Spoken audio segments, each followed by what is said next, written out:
Good morning, everyone. Welcome to our March ESEA office hour. Thank you so much for joining us. As we do every month, we record these office hours, and then we post them to our website within the next week and a half. We do want to be sure that we are able to provide you up-to-date information, which is our goal of every office hour, and you will see that transpire through the material that we have today.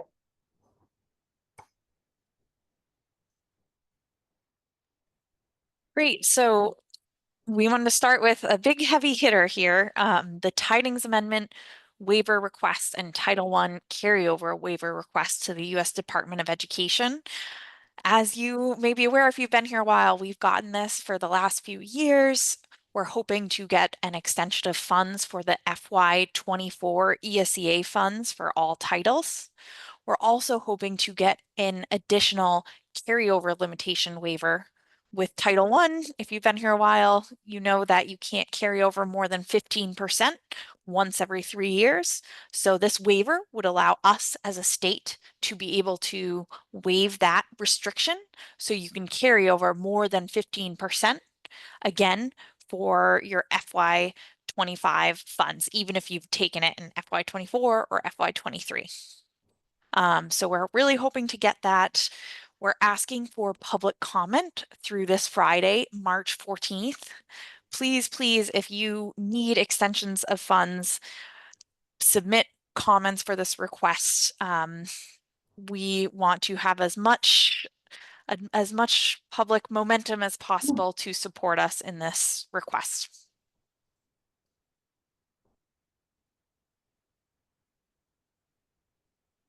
And I just wanted to go a little bit more detail into the Title I-A 15% carryover rule and show you where to look at this information in the application so you can dig in and look at your own information. So you'll really want to be looking at fiscal year 23, 24, 25. And I just want to note for you small districts who receive less than 50,000 after transfers, this rule does not apply to you. So this is only for folks who receive above 50,000 after transfers. So again, like I said in the last slide, this waiver can be given to SAUs once every 3 years. We've had a lot of flexibility the last few years, so if you're a newer coordinator, you really want to pay attention to this rule. If you're an older coordinator, it's coming back unless we get another waiver again.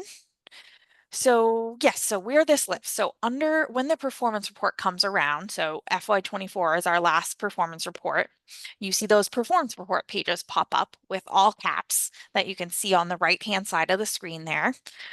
You want to look in the Title I Part A section at the Title I Part A waiver. That's where this information lives. So you can see in this example on the screen here, they have under 50,000 after transfers. That's what that adjusted allocation means. So this waiver rule does not apply to them. We'll look at another example and look at some more of the information on the next slide, I think. One more, Shelley. There we go. So in this example here, you can see they have 171,000 in Title I. They have 77% remaining, so they are taking a waiver. This waiver was accepted in FY24, so they won't be eligible for a waiver again until FY27. So what that means is for their FY25 funds, they really want to be able to spend those down because they won't be able to carry over more than 15%. So you want to be thoughtful about when you're asking for a waiver and really keep this 3-year rule in mind. So again, just put some examples here. If you took a 15% carryover waiver in FY23, then you won't be eligible again until FY26. So that means next year's performance report, you wouldn't be eligible for one if you took a waiver in 23. Again, if you took one for FY24, you wouldn't be eligible again until FY27. So really recommend taking a peek at your last few years of applications so you can be aware of these spending restrictions under Title I. Again, we're going to be applying for the waiver to rule we're going to be applying for a waiver to waive this requirement. So many waivers. So please feel free to add that public comment and send it along to Shelley, but just really want to emphasize the importance of paying attention to these Title I carryover rules. And please reach out to your regional program manager if you have any questions at all.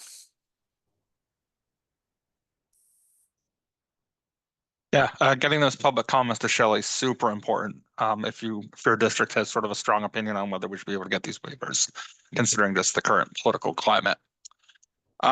Moving on, some of you were with us when we did our non-public training last week. I believe we got some information on that later on in the slideshow. But for those who have a non-public school, the current survey, so we can determine the amount of equitable services for those non-public schools, is open. One of my teammates will probably be dropping that link in the chat right now. So if you have a non-public school and your SAU delivers equitable services for them, please encourage your non-public partners to complete the survey by April 1st. This is for Titles 2, 3, and 4. And this survey is a little bit different this year. We did add an option for these non-public schools to confirm their October 1 counts if they submit those to the state already, rather than have to go give us the number again. That was some feedback we had received from them. But if they don't submit that data to the state, we give them an option to just send us their October 1 count so we can determine those equitable service amounts. If they don't complete the survey, we don't know how many students they have and they can't receive equitable services. So it's really important that they get that completed ASAP. And then a second survey, you may have read in the newsletter, I wrote up some information on the annual Title IIA use of funds survey that comes from the federal government. The official word from the federal government is that survey has been delayed. So if you were expecting it, don't expect it now. It is officially delayed, but from what I understand, that contract was one of the ones that may have been cut. So maybe consider that a silver lining to the cloud hanging over us right now from Washington, D.C.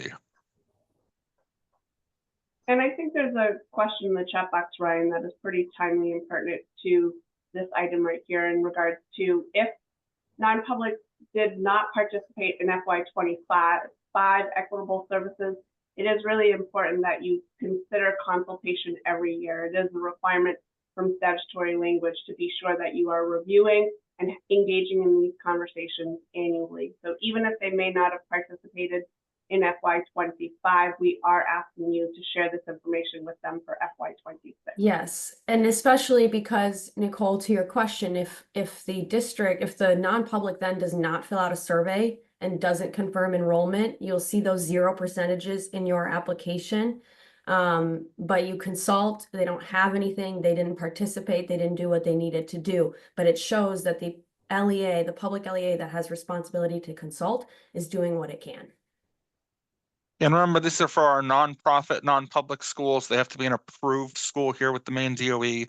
And that decision on whether or not they want to receive equitable services lies with them. Unfortunately, you can't just say no as the public SAU. And it's a decision they can make every year, especially where, schools go through leadership changes all the time. So really important that we just consult, make sure they make that informed decision every year.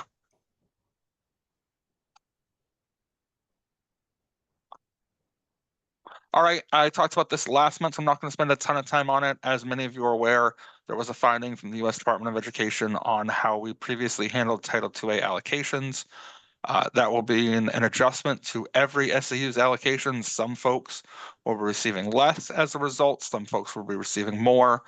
Those SAUs that sort of received the biggest hit, I did send you directly a letter to your superintendent. And I believe I CC'd the ESEA coordinator so that you got that information ahead of time. You know exactly what that result is, but that link also lives on our website.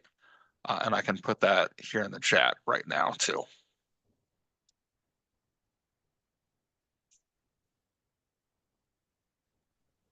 And lastly, just some more resources that have come out in the last couple of months from the federal government. We had 2 sets of non-regulatory guidance.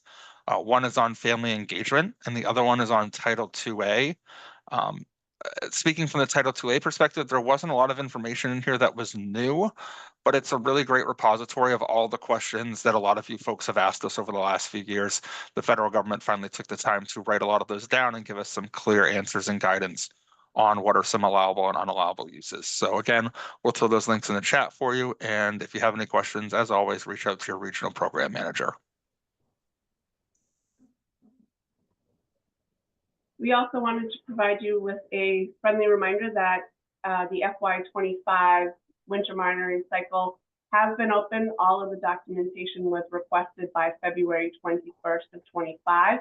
Our team is currently in our review process, so we're looking at each of the single items, and we as a team have a internal due date to be completed all of those reviews by March 17th, and then our regional program managers will work on transferring the information from our internal reviews to the Grants for Me platform, and then that information will be sent to schools and to our ESEA coordinators by the end of that week, so March 24th.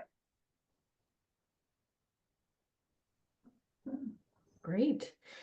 So a lot of folks are asking about the Equitable Services training that was required for non-publics and is good for ESEA coordinators who work with non-publics, to be honest. It's always a nice refresher, and we continue to build out more resources, more knowledge, more responses to people's good questions. So this training is already available on our website.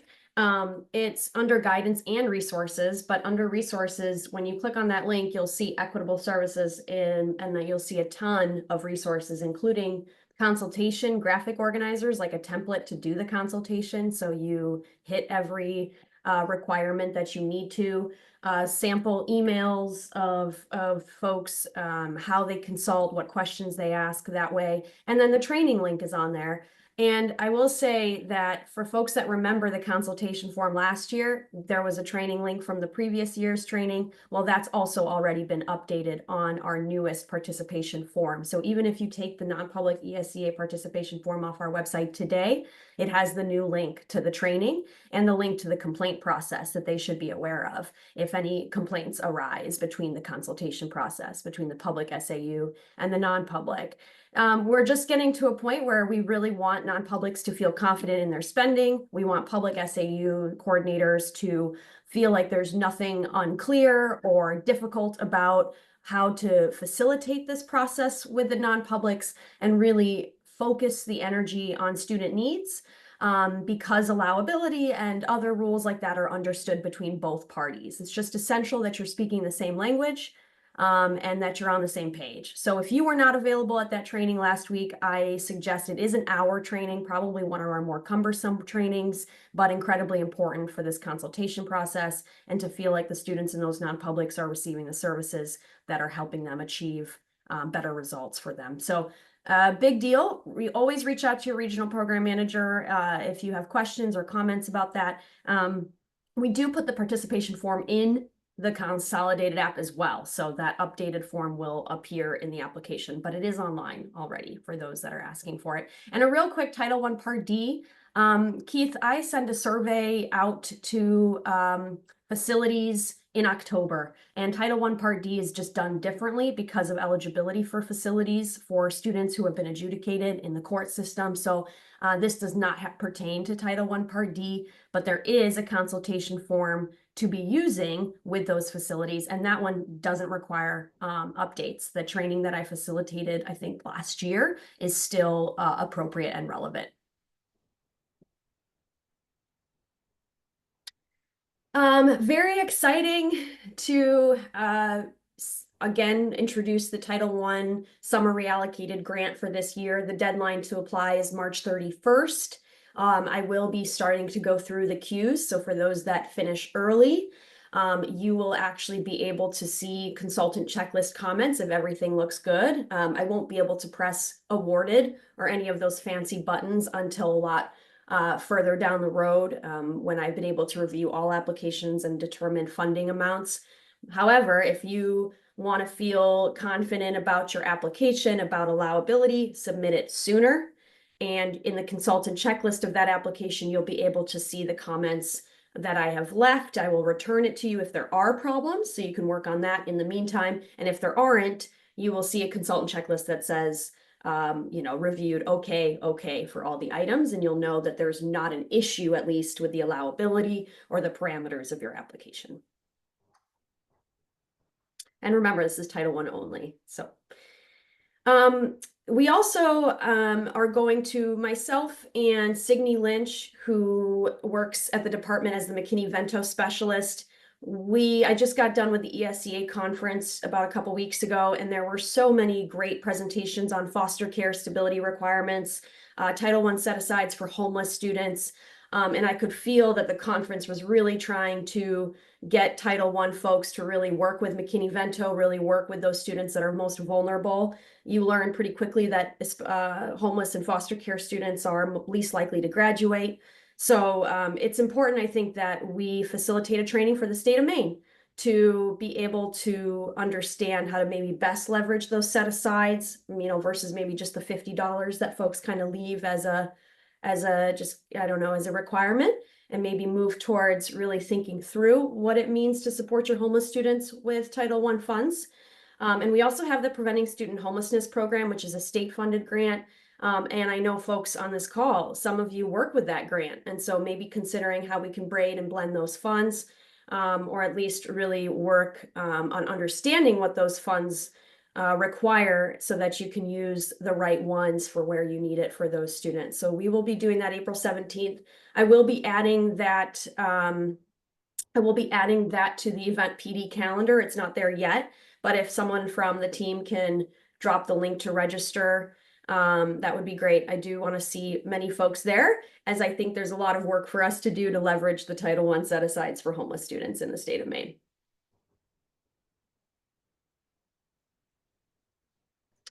And then more trainings, but this one I think I'm going to go to today at noon, is going to be ESEA dashboard trainings. Again, always good to remind ourselves what's in there, how to use it. A lot of that publicly available data can help us understand our highest needs. There are 3 webinars. I think they're actually about 30 minutes. When I registered, it was a 30-minute calendar invite. So if you guys have some time and really just want to hone in on your skills and know what's available for you in your district and your schools, join us for that the next couple weeks. So and these are on the PD calendar. They all will be on the PD calendar. I believe that these already are. The ESEA dashboard ones are, and the McKinney-Vento one will be as well. And I don't know about preventing homelessness funds because not my grant. So that will be something the training will absolutely go over. So thank you for those questions.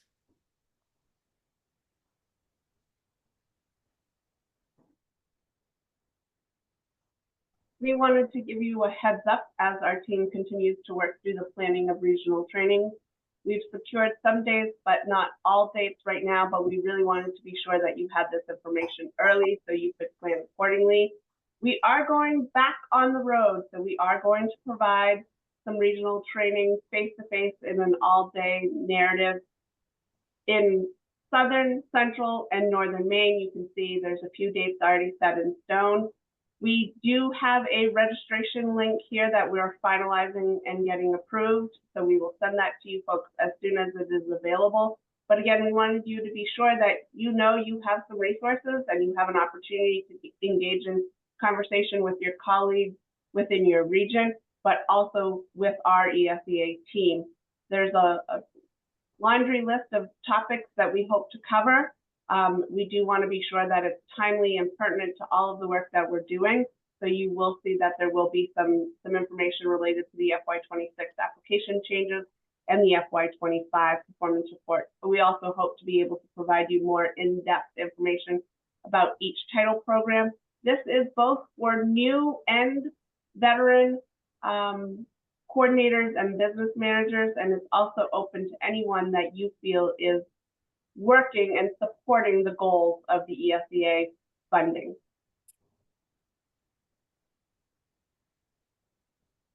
Good morning, folks. I am going to remind you that the Federal Fiscal Office Hours has continued on a quarterly basis. We do have a change to our April office hour. It has been moved to May 1st. But you can still register at our link, and I'll drop that into chat. You will need to register under the April 24th date, but know that it is going to be on May 1st. Once you register for the meetings, you're registered for all of them. So that's a good meeting to attend, especially if you're new to federal funding. But there will be representatives from all federal programs on hand to answer any of your federal fiscal questions. If you have requests for specific topics, please get those to me as soon as possible. That's tyra.corson@maine.gov. We are also excited to announce we will be hosting a fiscal boot camp during the 2025 Educator Summit. That is either going to be on August 5th or 6th. There will be more information distributed as we confirm the dates and times. Fiscal communication. When you email, whether you're emailing your regional program manager or the ESEA management analyst regarding payment or challenges, submitting invoices, please indicate in the subject line of the email the fiscal year, which title you're referring to, and in the body of the email, identify the invoice number or service period so that we can assist you with these. If your SAU or school is not identified in your email signature, make sure you identify yourselves, your school or your SAU. This is not as important when you're dealing with your regional program manager because they have a region and they have built relationships with each of you. However, myself, I cover the whole state of Maine, and I may not remember who Kim is and where Kim is from. Some invoicing reminders. Accrued salaries are the wages that an employee has earned, but that have not yet been paid out. So for accrued salaries for the end of last school year, reimbursement, they're not eligible for reimbursement under FY25 ESEA funds. As you know, we moved to a monthly invoicing for receivers of 250,000 or more in FY25. That is per title. All invoices submitted for reimbursement in the Grants for Me system need to have a detailed expenditure report. This report should only be run for the service period that the invoice is billing for. I should not see a year-end or year-to-date report just for those dates that you are requesting reimbursement. Backup documentation. So anytime that you are requesting reimbursement for travel, the additional backup documentation is necessary. This is in the form of hotel receipts, which need to be itemized, by the way. I received receipts last week that just said Comfort Inn, $500 and something, and that was it. Airfare receipts, itemized meal receipts if you're not using per diem, mileage reimbursement vouchers, meaning so-and-so traveled from point A to point B for this many miles at this rate. Reimbursement is considered after the completion of travel, as always. When you request reimbursement for professional services, at times I may request a copy of the contract, which the services are being charged. Tuition reimbursement is always after the completion of the classes, and periodically invoices, receipts, so forth for supplies. When splitting reimbursement requests, this is for expenses for the same service period to be split between grants. When doing this, please make sure the audit report, expense report, and/or trial balance clearly indicates which expense reimbursement is being requested. For example, if you are going to split your October invoice between FY24 and FY25 funds, then make sure your detailed trial balance is notated beside the individual expenses with FY24 or FY25, whichever is applicable. Avoid asking for salaries in one fiscal year and benefits in another. Whenever you're asking for reimbursement for salaries, you must also ask for the associated benefits. So avoid splitting the overall amounts of salaries and benefits for a given service period between two grants. Do not split a single supply between two grants. So if you're asking for, you're splitting your requests in 2 fiscal years and you only bought one table in 1 year, don't split that table in half. You charge whichever grant has the amount of money and falls within the period of performance for the entire table.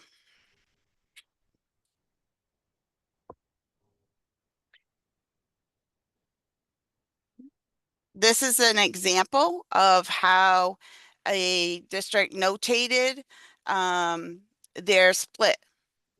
And some color code it, some just right beside the expenses, which ones are going to be charged to which grant. It's very helpful and it speeds up the reimbursement process. First in, first out. A phrase you have heard several times used by the ESEA team and other federal teams, which simply means use the oldest funds first. Grants for Me will allow you to submit an FY23, FY24, and FY25 title invoice at the same time. So you can submit one for each grant year all at the same time. The reason we prefer that you use the oldest funds first is because it is cleaner and it's easier on your end to organize. However, this does affect, obviously, Title I carryover. So if you have a large amount of Title I funds in FY25, I suggest that you move to that grant and start drawing down those funds. We are 6 months away from calculating that 15% carryover. So first in, first out may not benefit in these situations, right? Like if you have an excess amount of FY25 Title I funds right now, first in, first out is not going to be a benefit to you. If you have any questions, please reach out regarding drawing down the current funds before using all the older funds. All right, can I add one more thing here too as a reminder for our folks with non-public schools? Your non-public school may or may not have a carryover waiver on their funds. So that's just another one of those examples, those nuances where first in, first out probably doesn't apply. So if you have a non-public school with FY25 Equitable Services and you've got leftover FY23, say Title II, it isn't that because FY23 is the oldest, you should be using it to pay for those equitable services. You've got to, in that case, keep those funds siloed so that you can accurately track how much of their FY25 they've used and if or if they do not have any carryover allowability. Thank you, Ryan. The next slide, it's just showing you what currently is the period of performance for the ESEA grants in 21st century, along with school improvement. Please note all those ones that are going to end 9/30/25 without a Tydings Amendment waiver.